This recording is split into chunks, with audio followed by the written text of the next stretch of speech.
We are back, and we are talking about the strains of yesterday, and we're taking a trip down to South America to ask, whatever happened to Columbian Gold? Even if you weren't back there in the day, you probably still heard of it, as it was one of the most popular strains to ever find its way into a rolling paper.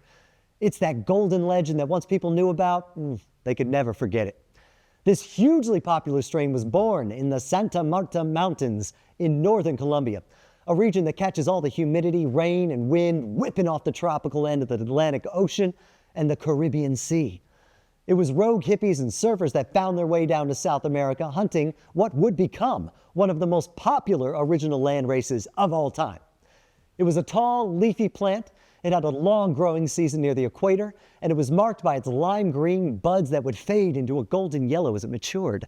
And it stunk to high heaven. People said they could smell it from a mile away.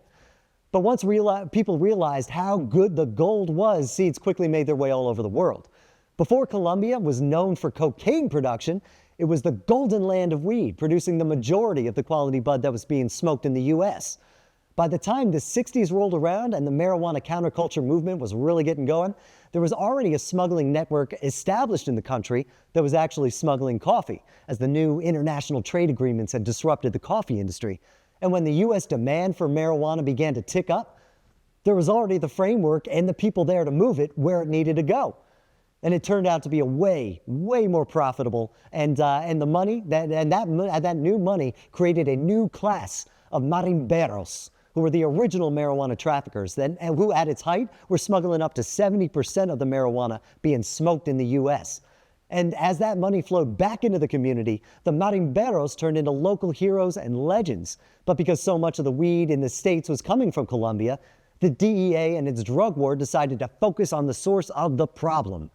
They set up shop right in the country and alongside the government, who had been fighting paramilitary FARC guerrillas, and they launched an all-out war on the marimberos. And the more desperate they got, the more violent and organized they became. And once cocaine promised more money for their struggle, the cartels solidified their power and the marijuana industry began to die off.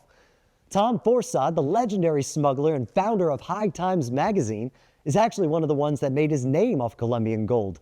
In fact, a huge shipment of the Santa Marta Colombian strain was where he got the seed money to start the magazine in the first place. It said he would fly his two-seater Cessna airplane into the Santa Marta Mountains and put down in some random remote landing strip. And the local villages would turn out and celebrate like he was a returning war hero, presenting him with the best of their cannabis crop for him to inspect and buy.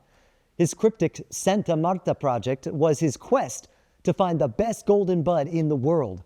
And he believed it was nestled in those Colombian mountains. And he might have found it too.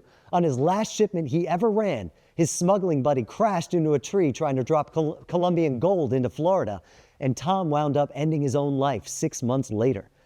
So while you can still find different breeds of Columbian gold today, it's better known for its genetics, which are the base of some of the most famous strains that are known today. Particularly skunk number 1.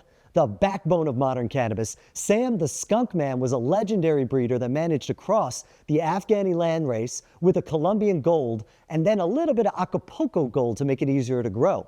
And when he won the High Times 1988 Cannabis Cup with the skunk, it cemented Columbian Gold's place in shaping cannabis as we know it today.